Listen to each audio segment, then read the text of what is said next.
Don't make me angry. You wouldn't like me when I'm angry. Or neon green. On this episode of Moving Panels, we discuss Hulk. Welcome to Moving Panels, the podcast where we discuss movies and TV shows based on, inspired by, and adapted from the world of comic books. I'm your host, Laramie Wells, and joining me today in the co-host chair from the Pop Culture Roulette podcast, welcome back, Nicholas Pepin. Thank you for having me. Let me just apologize a little bit up front. I am battling with COVID, so if I sound a little off or if I cough, I apologize for all the editing I'm going to have to put Laramie through. It's fine. I will still do less editing than they did in this movie. And I will say that this episode has been harder to get to record than, watching it, which is pretty hard. Yeah. I will admit, I had to watch this movie twice because the first time I watched it, and I mean, I had seen it before, but for preparing for the podcast, the first time I watched it, I fell asleep halfway through it. So, for whenever I do this with you or Tim or even my own stuff when I'm doing the horror through the decades, I try to watch every movie at least twice. Yeah. Just so I have a really, like whatever I might have missed the first time or fell asleep during, because I'm not going to lie, I think I did too. Yeah, so I watched it twice. I mean, and it was the first time I've watched it in, I don't know. I mean, I'm sure I've watched it at least once since I went and saw it in the theaters. yeah. But, yeah. Ooh. Yeah, it's going to be interesting. Yeah, this is going to be a fun conversation. And I got a lot of background stuff just because of how crazy everything is about this movie. So, of course, the first, to me, the first crazy thing that always pops up with me is that this movie is directed by Ang Lee, and it was his follow-up to Crouching Tiger, Hidden Dragon.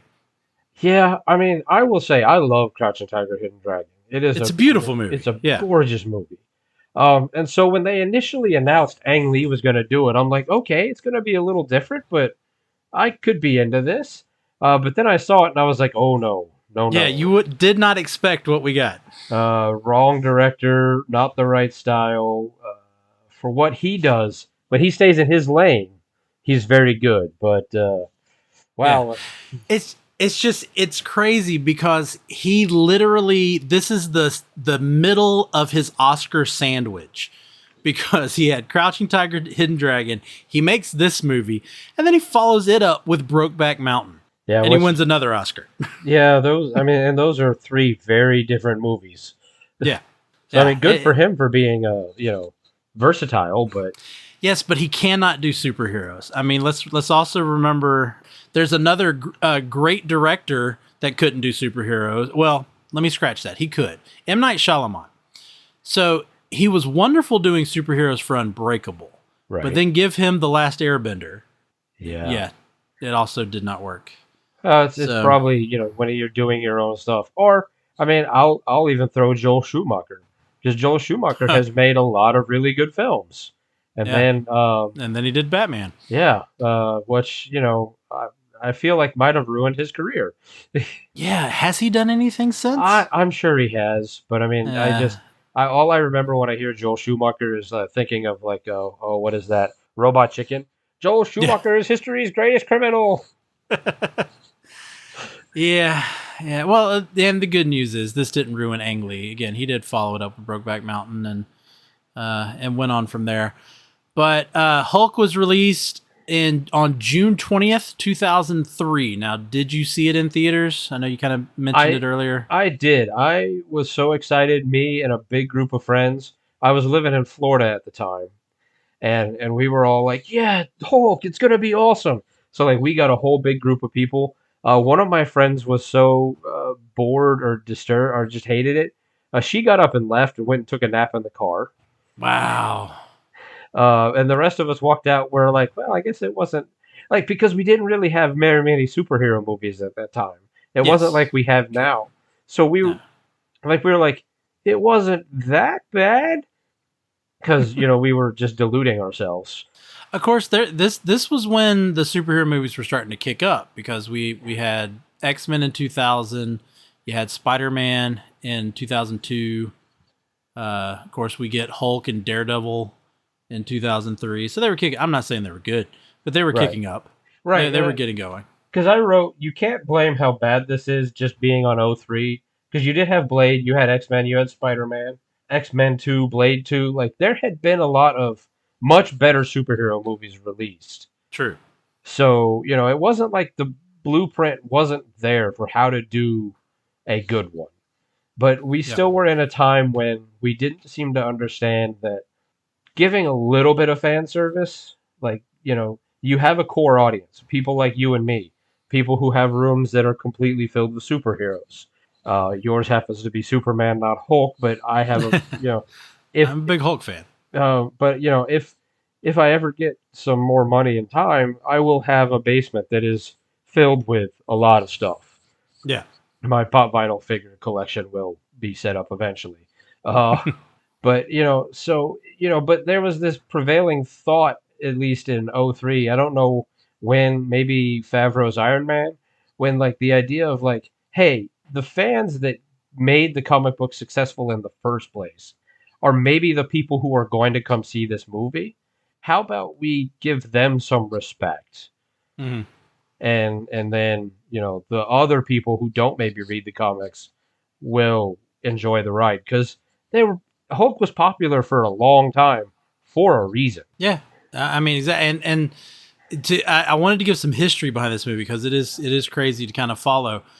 But the trip, the road to this movie coming out actually started back in the 90s.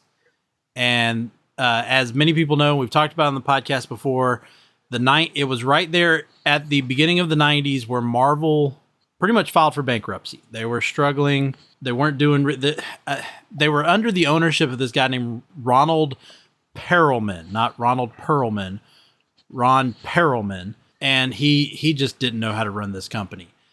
And so Toy Biz, who actually owned the rights to make Marvel toys, and they were doing the X-Men toys and all, they buy Marvel Entertainment. So the toy company that Marvel had licensed their toys to became successful enough from making those toys to then be the primary shareholder of Marvel Entertainment. Now we're talking Marvel Entertainment, not Marvel Comics. So the ability to make the TV shows and the movies and all that. And I'm sure you're familiar. Now we all talk about Kevin Feige, but I'm sure you're familiar that back then it was a guy named Avi Arad. Right. But you realize Avi Arad came from the toy business, not from the movie business. Which makes sense when you watch the Daredevil like behind the scenes stuff. Yeah.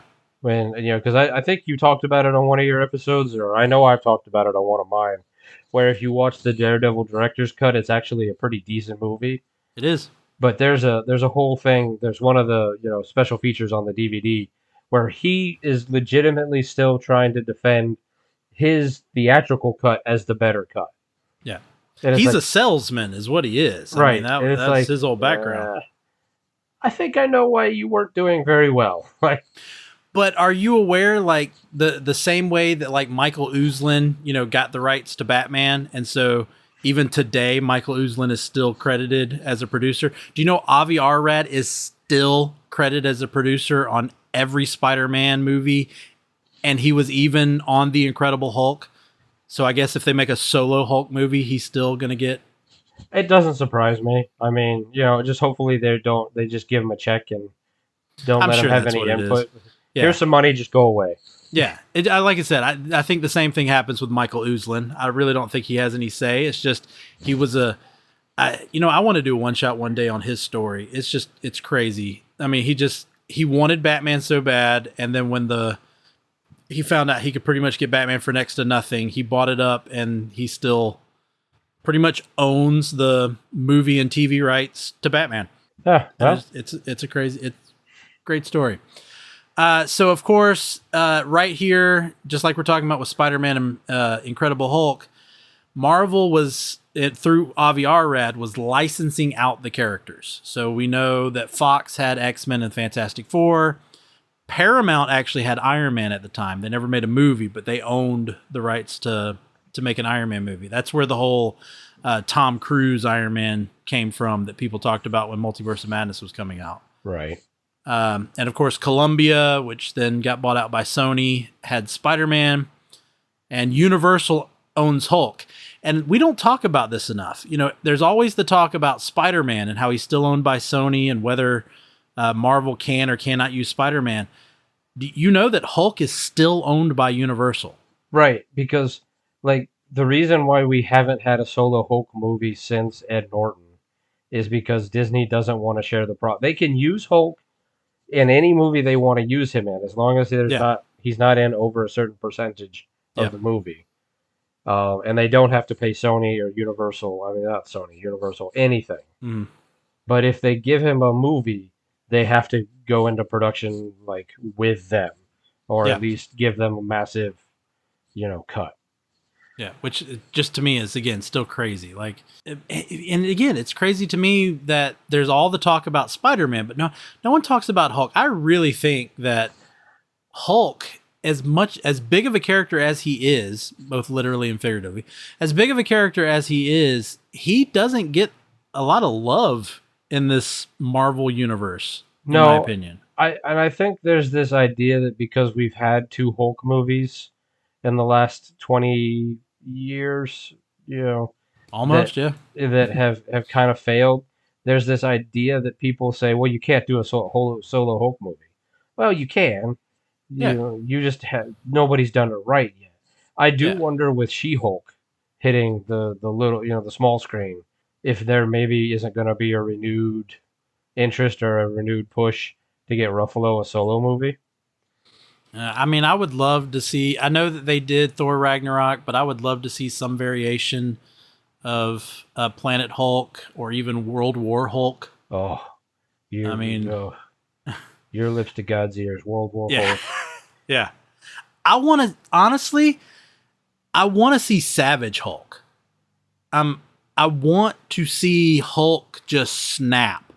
Yeah, and having read the Planet Hulk series into World War Hulk and everything that led to, I feel like they are kind of skipping steps with the stories that they're telling in the MCU. Most definitely. I mean, we go from one movie to the next, and all of a sudden he's Professor Hulk, and there's no arc to that at all. Right. It's just, oh yeah, we learned to cooperate with each other. Yeah. No, and World War Hulk would be, it would be a really hard movie to do because you would have to get some pretty big name actors to agree to not win a fight. I mean, Multiverse of Madness. Yeah, that's true. It kind of happened, so. But he, and you, I don't know if because Thor is still in play, if you would have to introduce the Sentry character. Yeah. But, I don't know. People smarter than me have to write that script. But, hopefully someday we'll see it. Maybe. We'll see. All right, so they decided they wanted to make a Hulk movie, and this to me was just fascinating. The Hulk movie, the first script that was written by Michael France, who's the same dude that wrote GoldenEye and Cliffhanger. Okay. Yeah. So he was the first guy to write a script. His script had Hulk fighting terrorists. Why not, really? It basically turned the Hulk into John McClane. I get, yeah, that's my thing is okay, so exactly how do you have this giant green monster just taking on terrorists? To me, as and I know the television show was all about the Hulk fighting just regular people and being in regular situations, but which of course he also couldn't punch. He always either just pushed them or threw them because they didn't allow him to punch in the show. But so that was Michael Francis' script. It was declined. They decided not to go to that. So then they move on to writer John Turman. Now, writer John Turman also developed a similar, but what he did was he did something that kind of would work out more in the Incredible Hulk. He did the Hulk versus the military. Okay. And now, just so you know, John Turman would later go on to write Fantastic Four: Rise of the Silver Surfer. Okay, So, that makes yeah, a little sense then with something that happens later we'll get to. yeah. But his Hulk movie, it featured General Ross, obviously, because he's going after the military, but it also featured the leader, who we wouldn't get even a hint of until 2008 with the Incredible Hulk movie. But it would feature the leader, and his version of the Hulk was a lot closer to the Tales to Astonish run in the comics. I don't know if you're familiar with that or not. It's hard for me to keep everything in line. I know there's Gray Hulk and this Hulk and Yeah. Hulk that Banner and Hulk split because they didn't like each other. There's just so many. Yeah. You know. The script then went to Jonathan Hinesley after his success with Jumanji. Okay. He was given Hulk. That's not exactly where I go Jumanji Hulk, but at least Jumanji was an enjoyable film. Well, his version of Hulk had Hulk fighting mutated insects. Oh, yeah. I mean, sure, why not? Yeah. So from what I gathered in my research is that it was Bruce Banner was doing some experiments and he somehow accidentally turns these guys into giant. So it's like The Fly, I'm guessing. And he accidentally turns these guys into giant insects, and it's the Hulk versus insects. I would think that would be very reminiscent of like a kaiju movie. Yeah, probably. And, given how long the Hulk has existed in the comic books, I'm not going to lie, it probably has happened at some point in the run. I'm sure. Here's another one. So following him was Zach Penn. Now, Zach Penn wrote X2. He would write X-Men The Last Stand. He actually has a story credit on The Avengers. He would write the parts of The Incredible Hulk. And so he had a shot at this movie. And his version had Hulk fight sharks. Now, see, I want to see that. Yeah. He did, though, write a scene where Bruce realizes that he can't have sex, which they kind of allude to in the movie a little bit. In the Incredible Hulk movie is actually where they allude to that. And then also the same as the transformation from falling out of a helicopter. So those were actually in Zach Penn's, which he would later use in the Incredible Hulk. Yeah, I mean, I feel like Zach Penn has his name on so much, like across the spectrum. Like it's really hard not to. I've heard that name so many different places on TV and movies. Like he's credited with so much.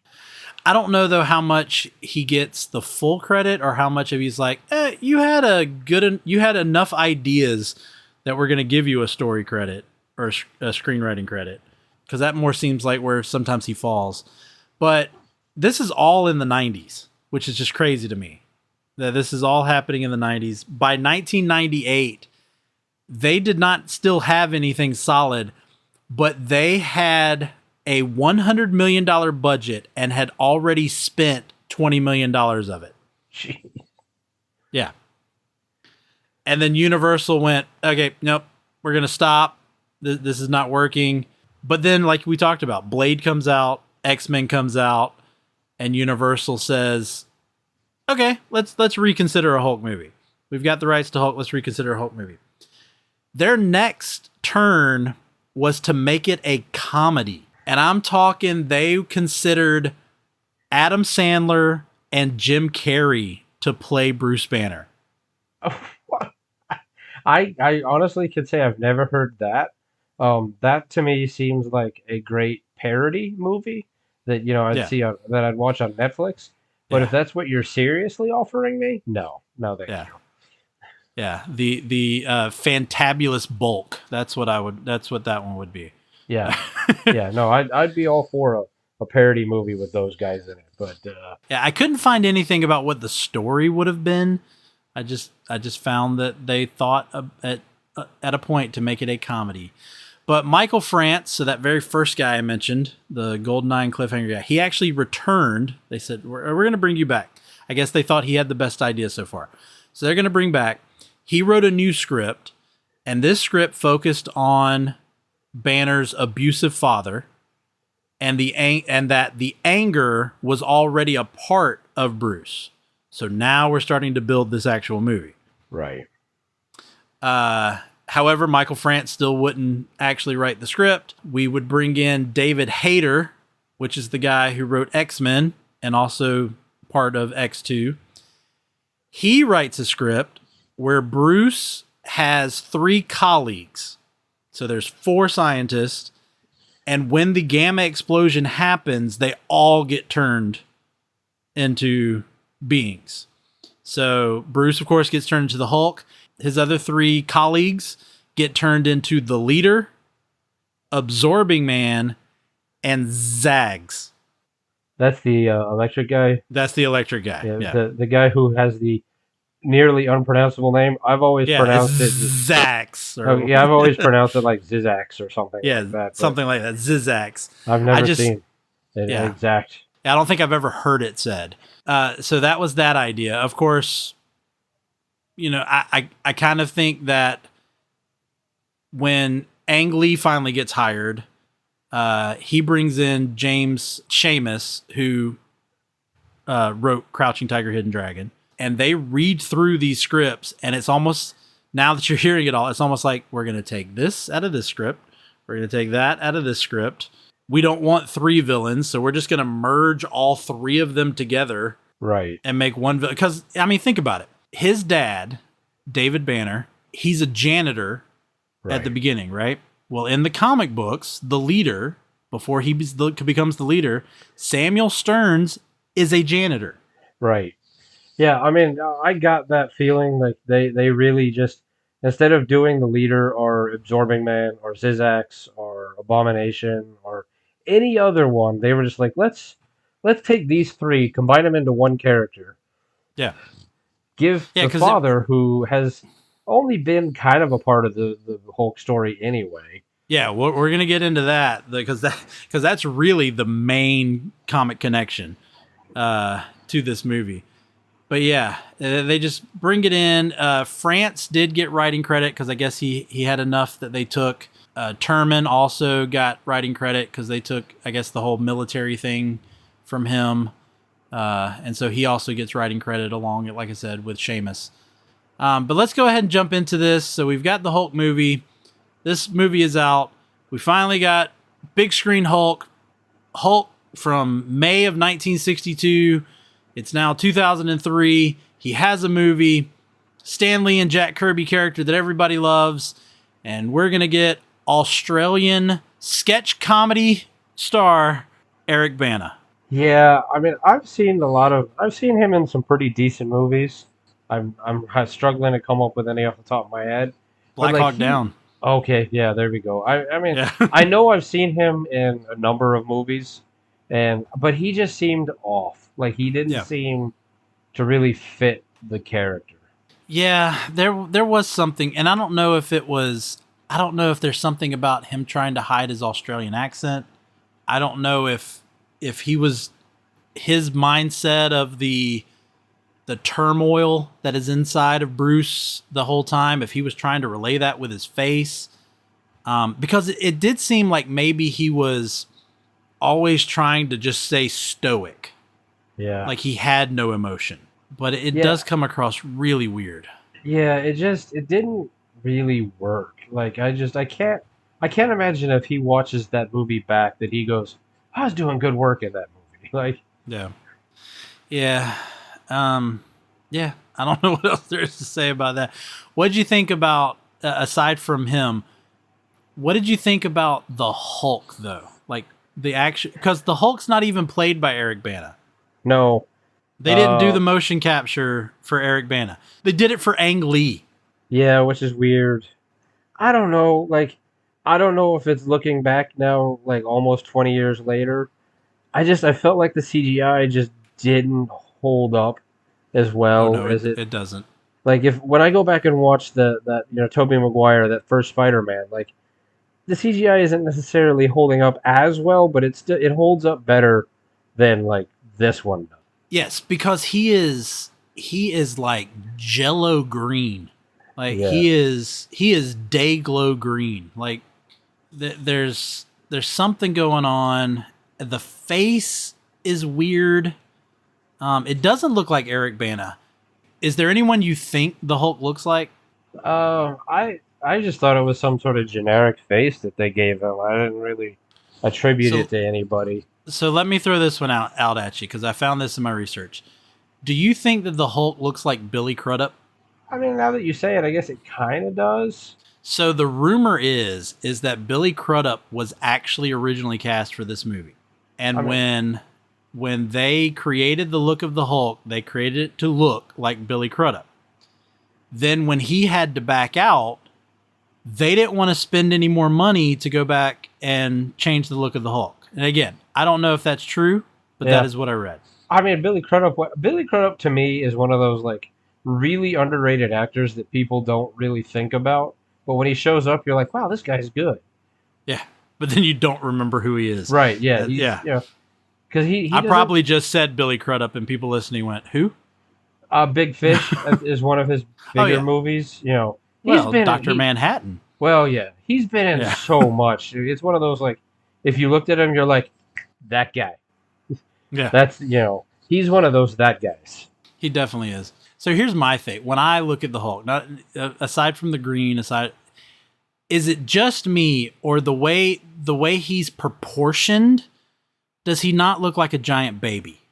Yeah, I felt because there was something else they were doing in the movie where like they would have to completely rip off the name of this podcast, they would have moving panels. Yes.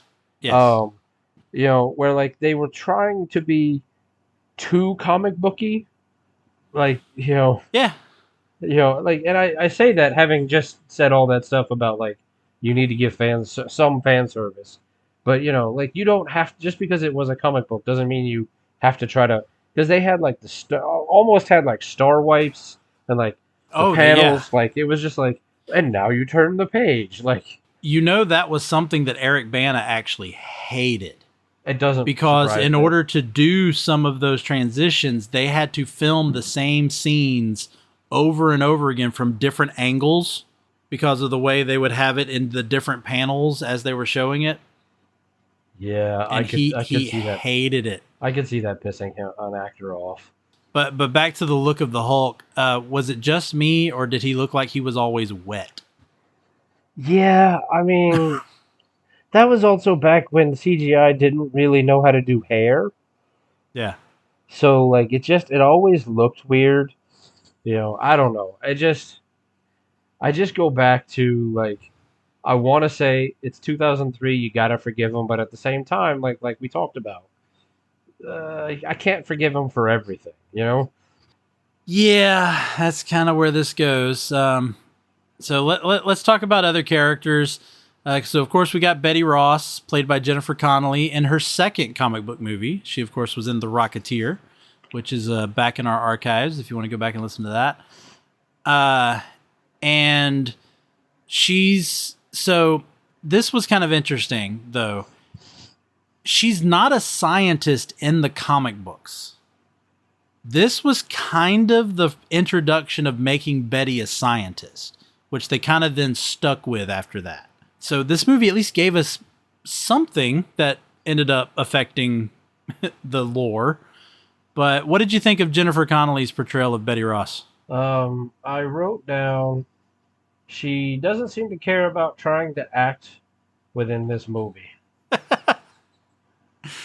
Yeah.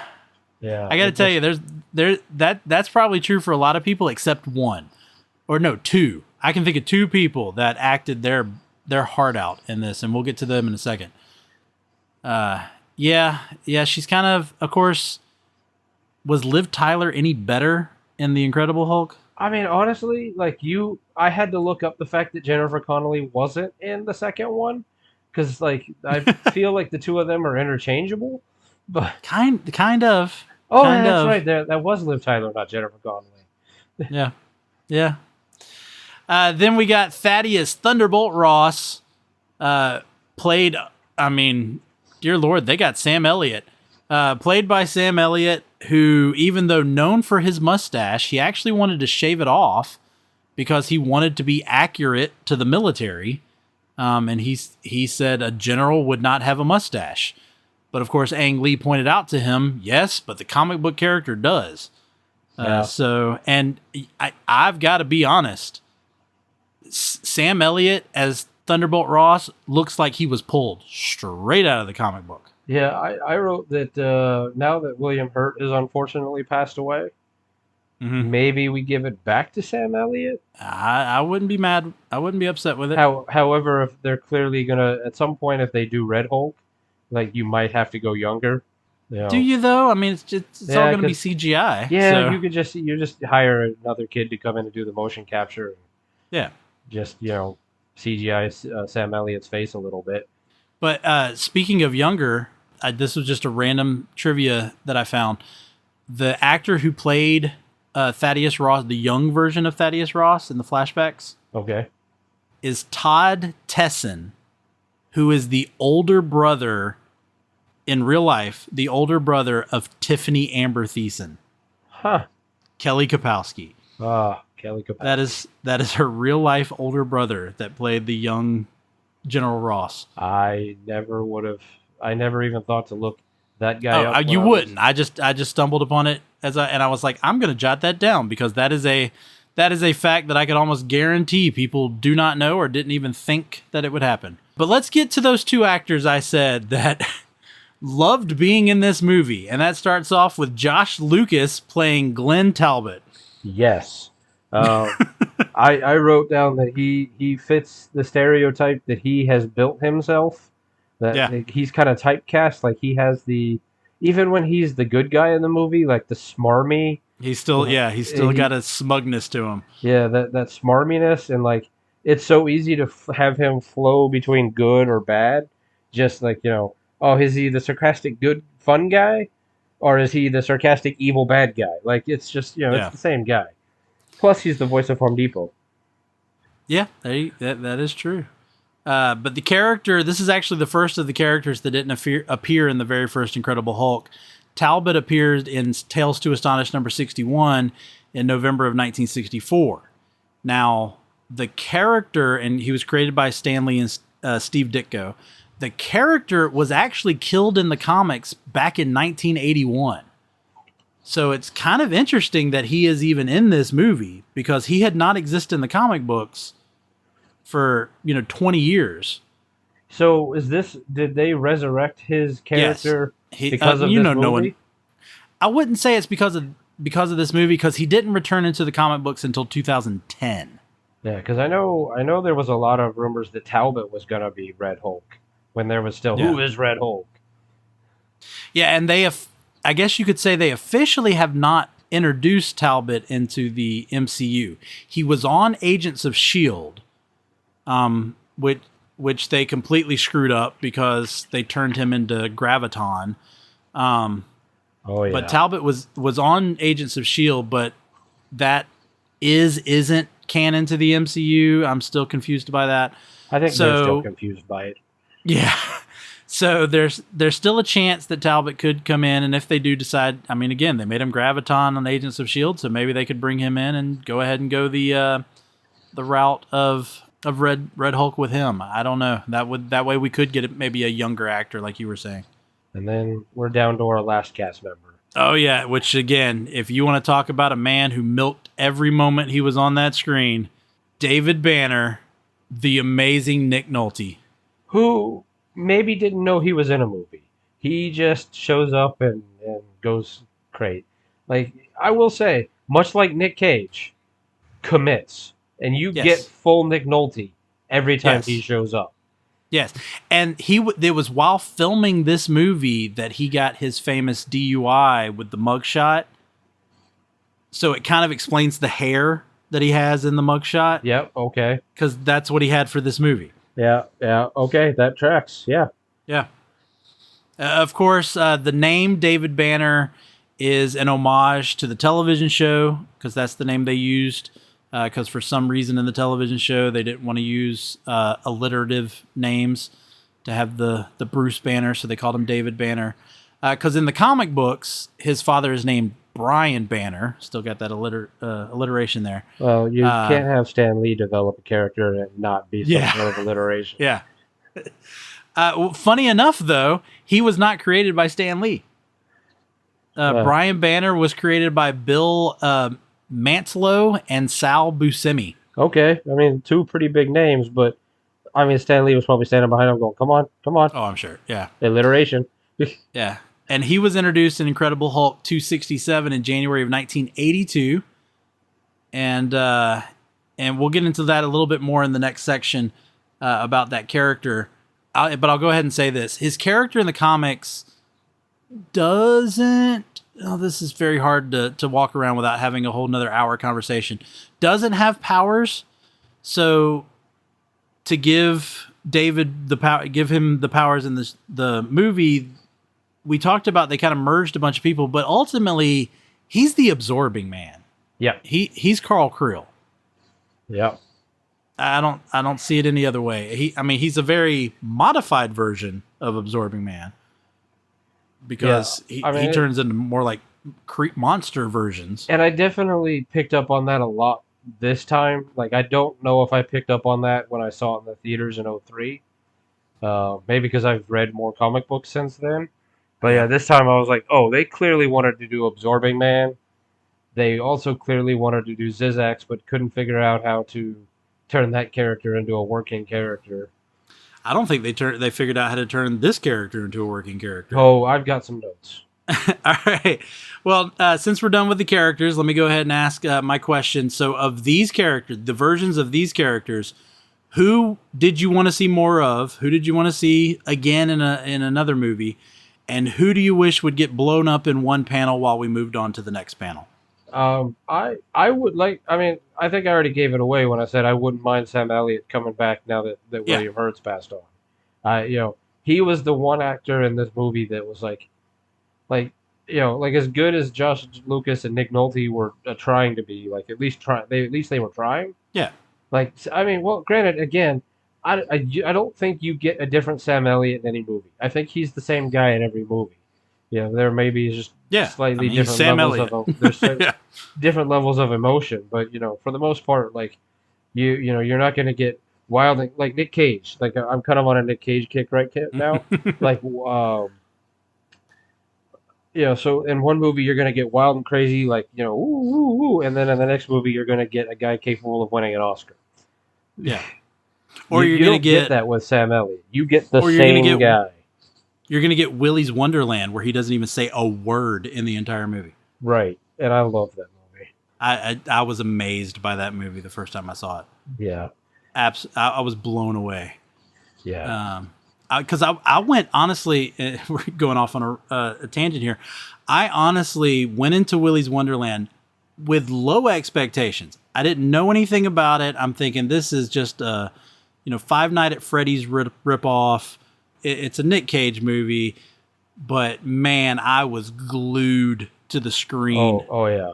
I was sold on it pretty quickly, but that fight scene, the first fight scene with the gorilla, that just, I mean, I know that you'll probably give me another opportunity in a second, but just as a teaser, recently the three of us over at Pop Culture Roulette did a Nick Cage bracket. Awesome. Where we rated and debated all 94-ish movies that Nick Cage has done. Grief.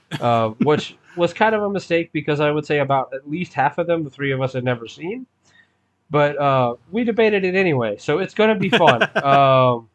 But yeah, Willy's Wonderland, I will give a little bit of a spoiler away. Willy's Wonderland makes it pretty far into the bracket. Okay.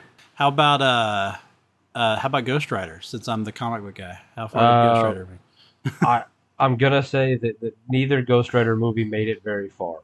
Well, I'm not surprised about Spirit of Vengeance, but...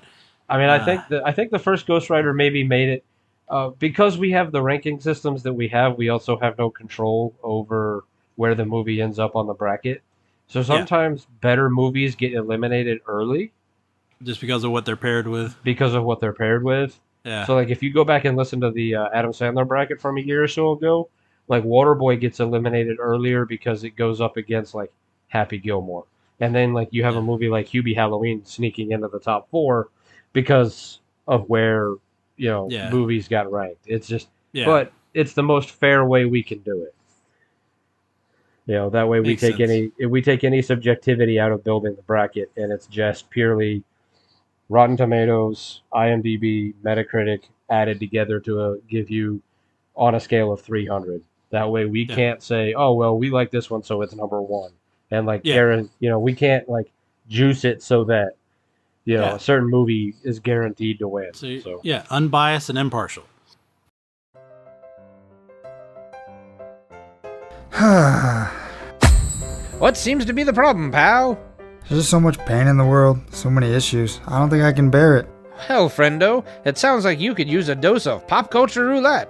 Pop culture roulette? What's that? Some sort of pop culture themed podcast or something? That's right, sonny boy. When hope seems far, dive into some PCR. But I already get my entertainment news from Variety. Huh, that's pretty good. If you're a chucklehead, PCR gives you news you need, condensed, unfiltered, and raw, from three nerds who know a little something about something.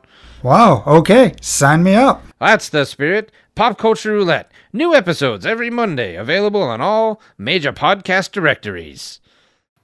All right, well, let's get into the moving panels. We've kind of been chopping at the bit to talk about a little of this. So, as we've already talked about, I mean, this movie literally is moving panels. I will admit, though, I think it was a clever idea. I really do. I'm not saying it wasn't odd, it wasn't bizarre, but I almost wonder, could a movie actually pull that off? I mean, I feel like so that I can stop bashing Zack Snyder at every turn of the turn that I have.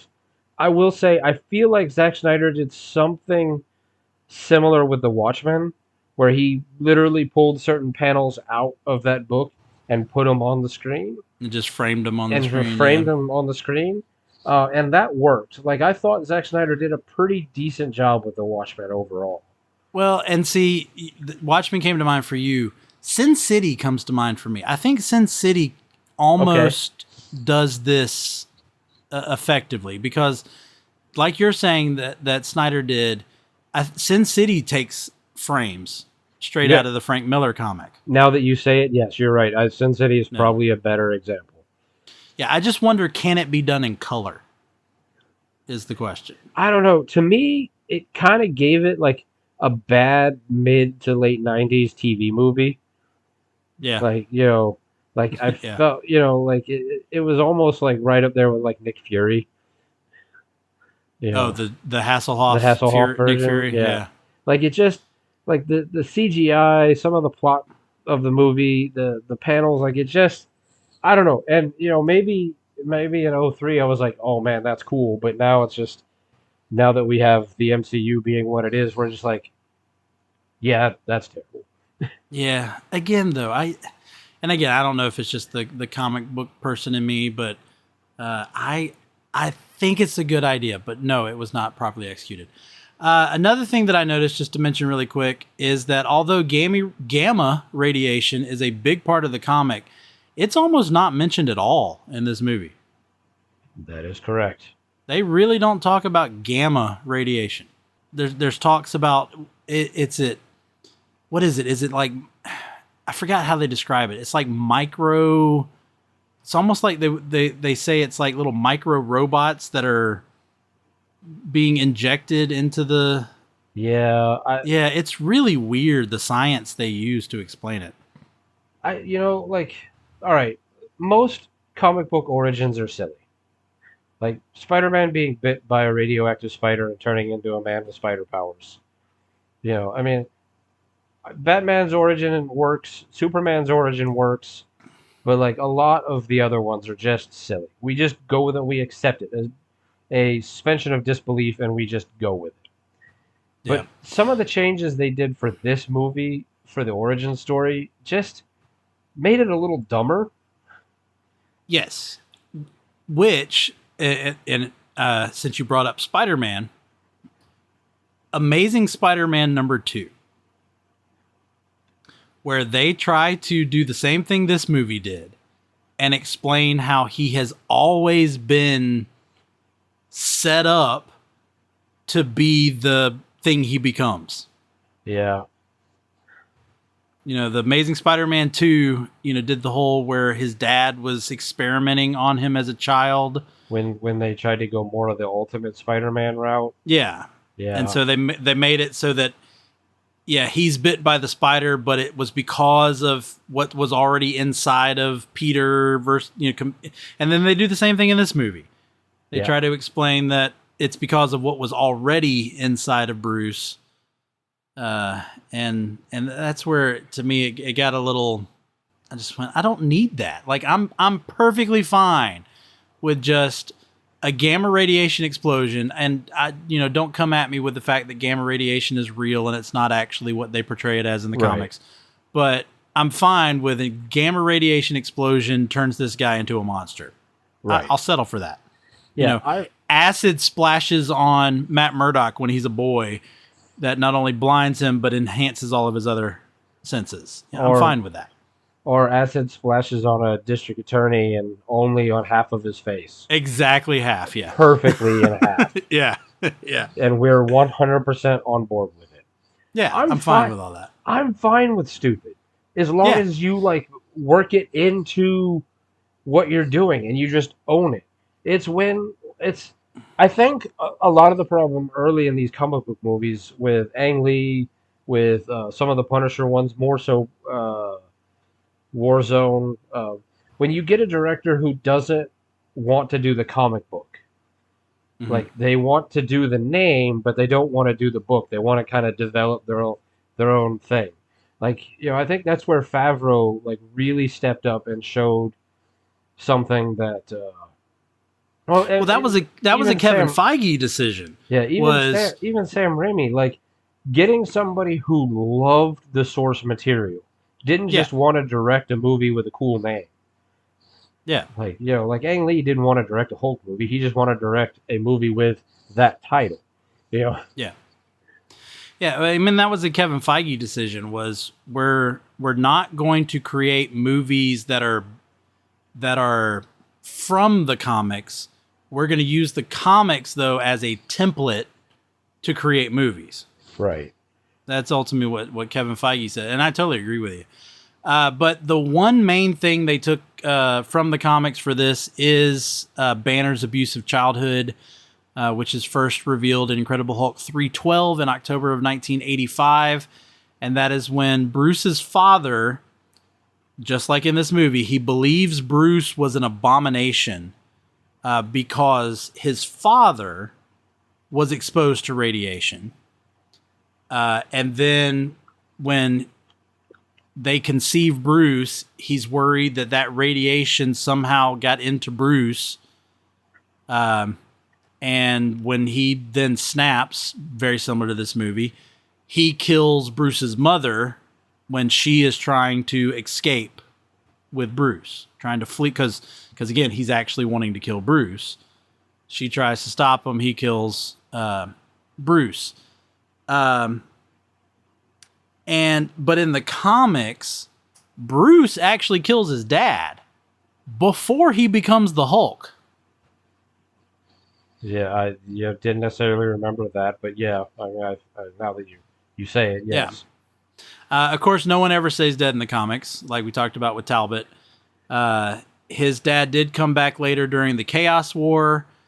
He does eventually become a version of the Hulk, so his dad actually becomes a version of the Hulk. And it was like a version. It was like you talked about all the different Hulks. It was Devil Hulk and Guilt Hulk. Guilt Hulk, that's hard to say, that kind of merged together, and that's Brian Banner becomes that version of Hulk. And yeah, it's weird, but again, that's the most comic, part of this movie there is the story behind his father. Yeah. No, because they really don't do much else. Nope, they do not.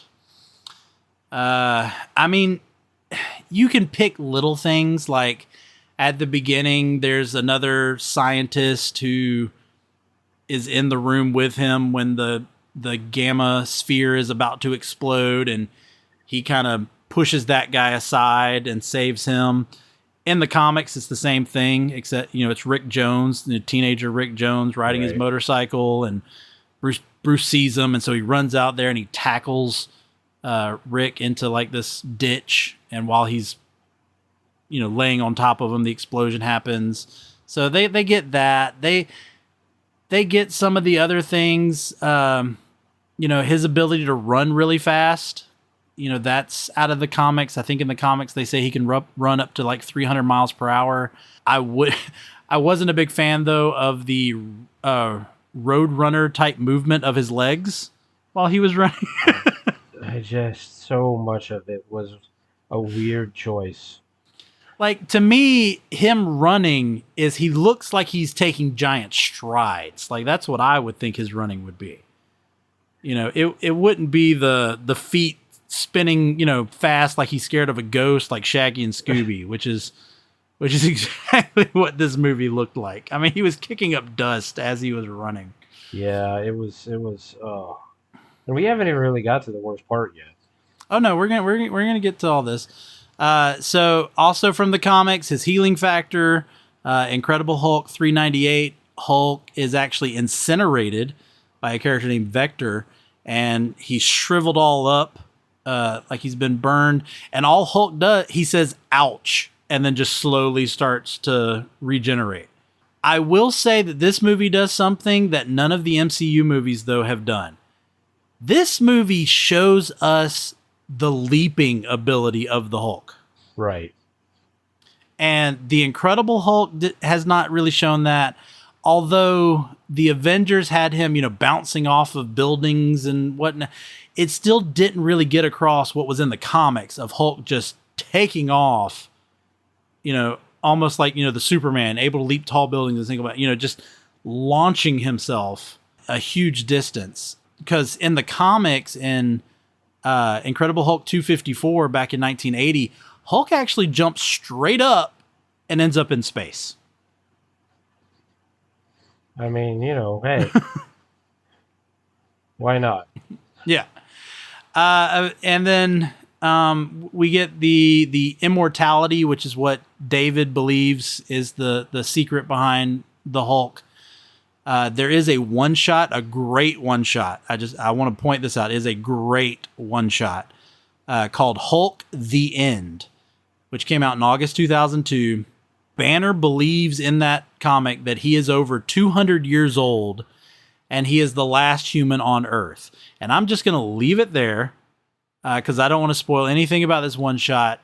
Find that one-shot, read that one-shot. That is a great Hulk story. I don't know if you're familiar with it, Nicholas, but it is a great Hulk story. No, I mean, I've maybe encountered it, but nothing's coming to mind right now. Yeah. And then finally, when it comes to his powers, this is the one I want to talk about. Where did they get the idea that as he gets angrier, he gets bigger? I don't know. I get that he gets stronger. Yeah. But I don't know in the comics that he's ever gotten bigger. Yeah, that's true. I think maybe they misunderstood that. I mean, because I feel like they misunderstood a lot.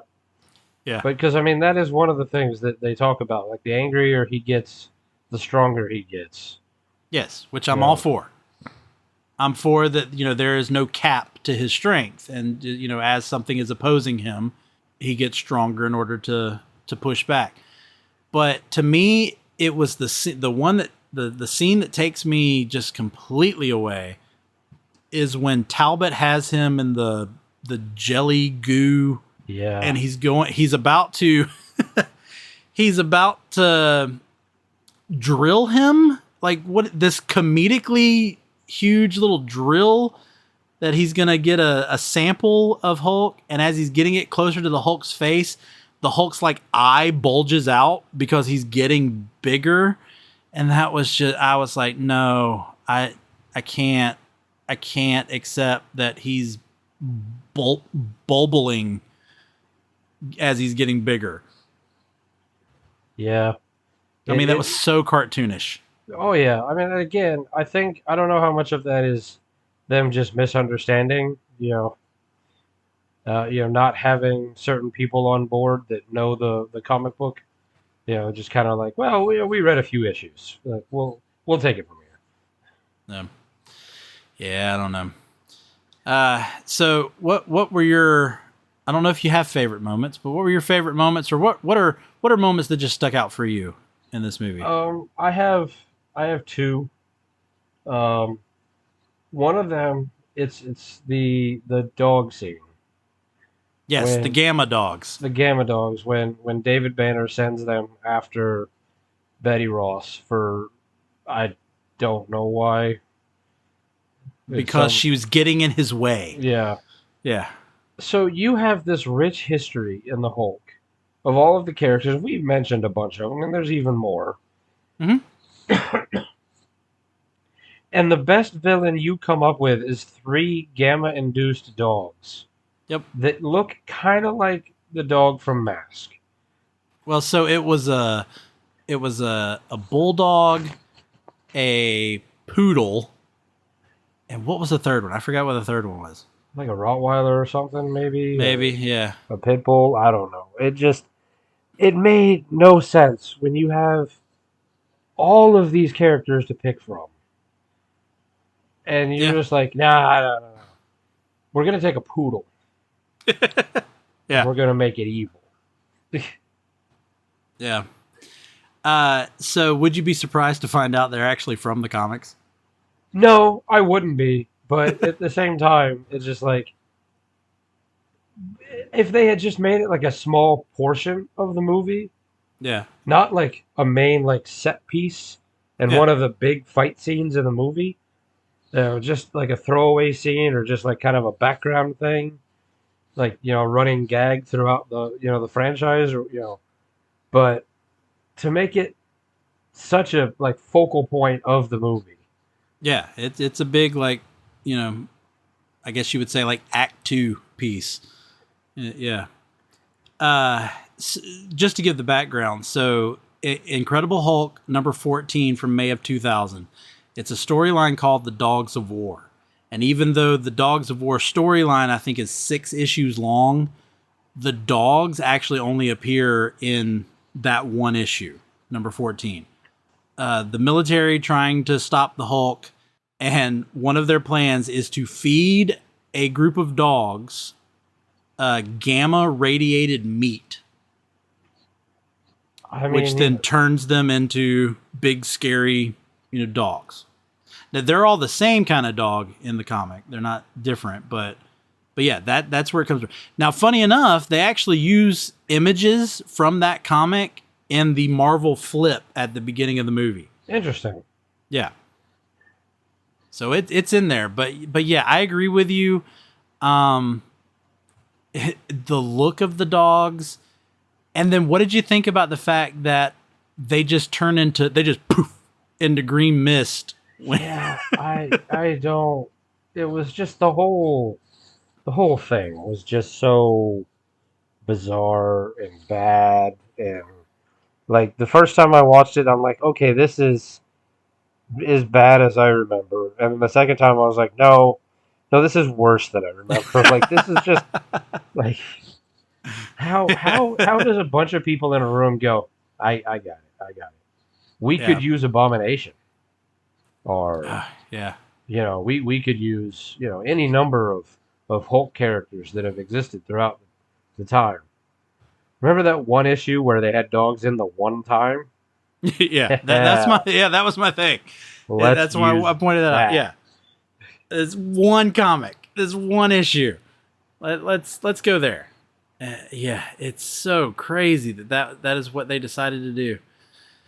But anything else you want to talk about the movie? Because I really think if we keep going, we're just going to go down a rabbit hole. There's one other scene that really stands out to me, because Marvel didn't seem to really learn its lesson.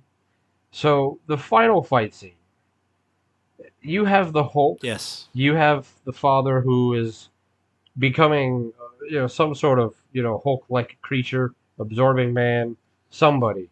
Yeah. And instead, you throw them in a lake.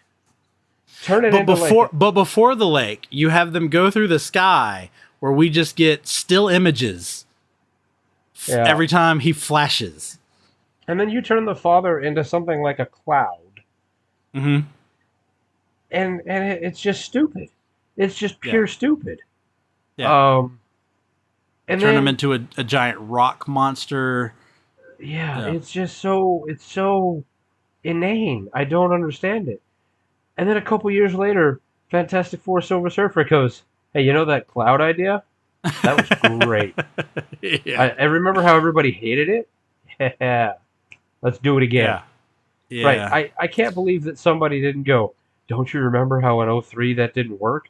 Because it wasn't like Silver Surfer came out like 20 years later. It was like, No, yeah. like Yeah. 5, 6 It's like a years year or two. Yeah. Yeah. Yeah, so it was, well, yeah. I mean, like you said, we could continue to really go down the rabbit hole and beat this movie to death, but Yeah. Because I'll even break down, and I'll just say this, and then we'll move on. I even remember as I was watching it, they have Bruce tied to that chair with whatever. I still don't understand what the contraption was that was there, and then they send his dad in and put him in the chair facing Bruce, but they don't handcuff him, and then they just sit there and watch as his dad is. And I'm going, isn't your intention to execute both of them? And how are you going to execute both of them? And why are you just sitting there watching as the dad is clearly revealing everything? yeah, I don't I feel like they just forgot what they were doing at some point. Yeah. Um, I do have one question. Okay.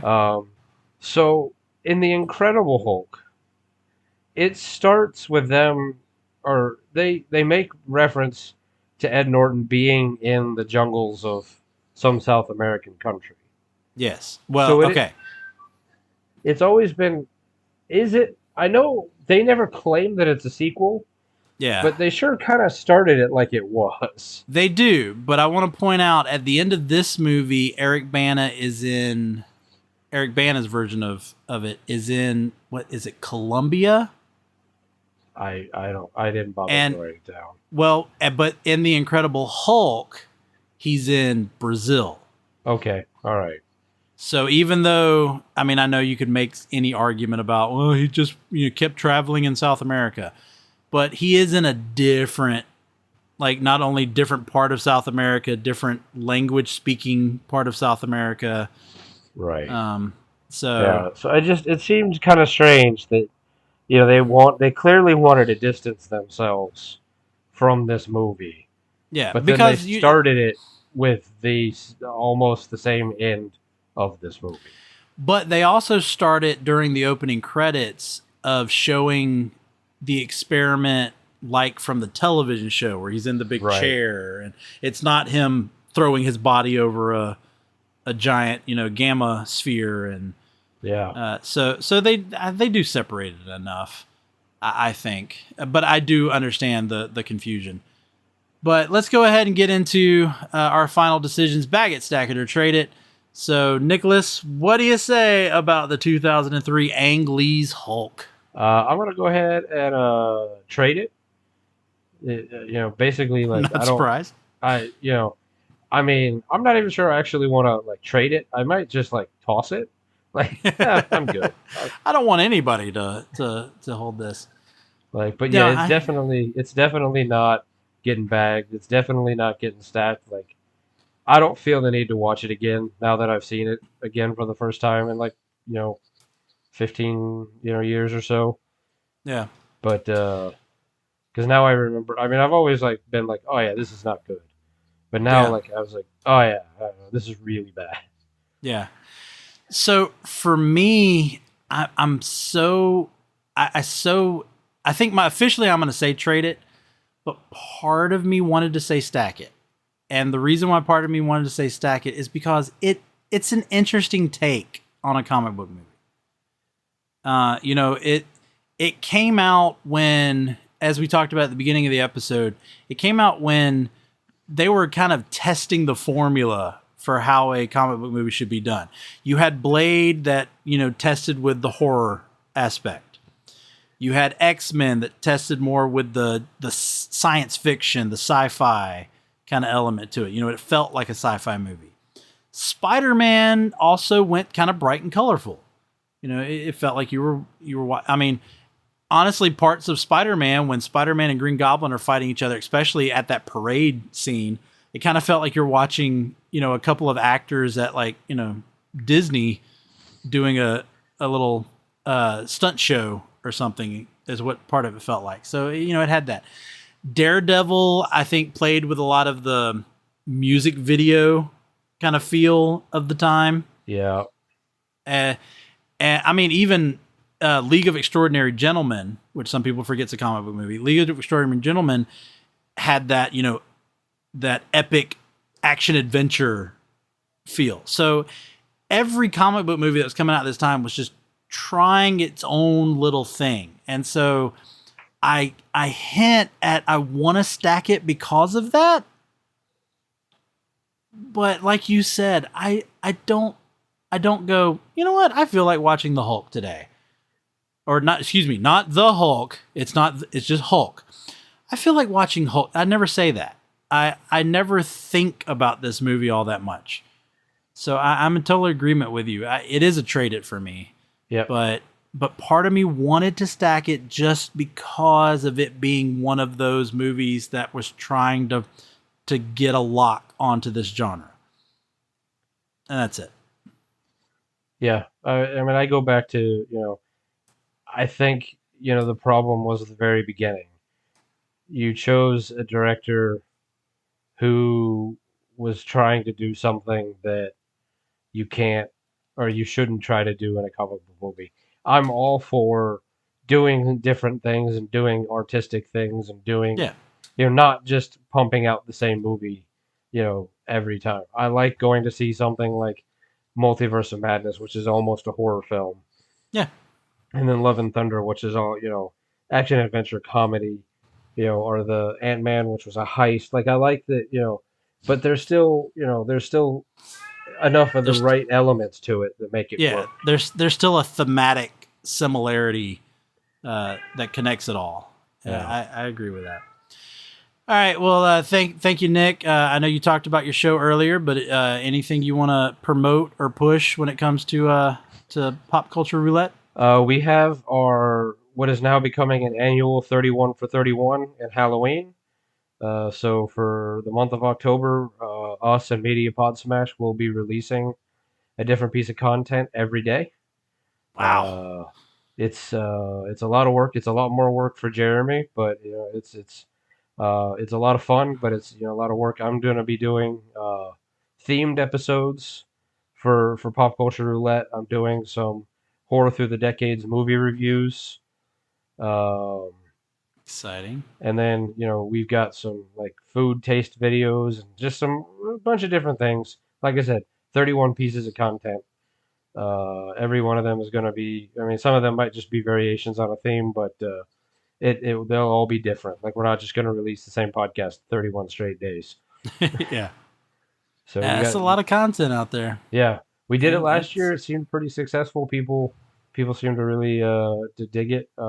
So we're hoping that maybe this year we'll get an even bigger audience. So good thing, and I know people are always looking for Halloween content. Yeah. So that puts it out there.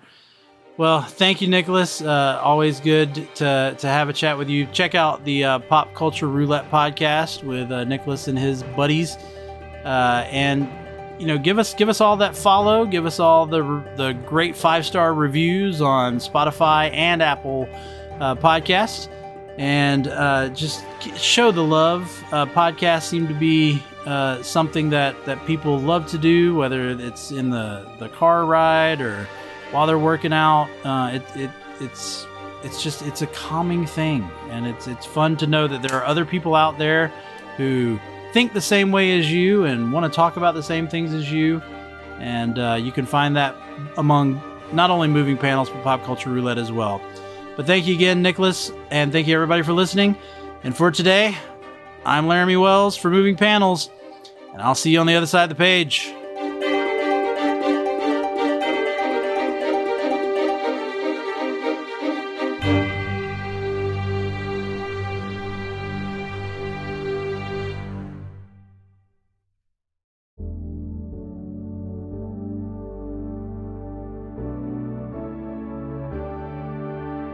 Life moves pretty fast.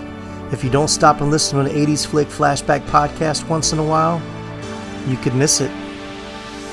Do you love movies of a certain age? Do you miss the days of VHS tapes, VCRs, and the video rental stores?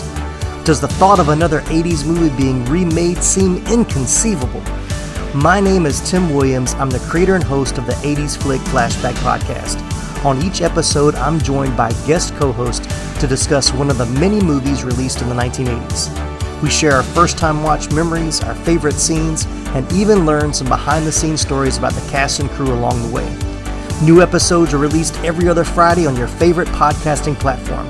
So make like a tree, get out of here, and go listen to an excellent episode of the 80s Flick Flashback podcast. The ad is over. Go home. Go.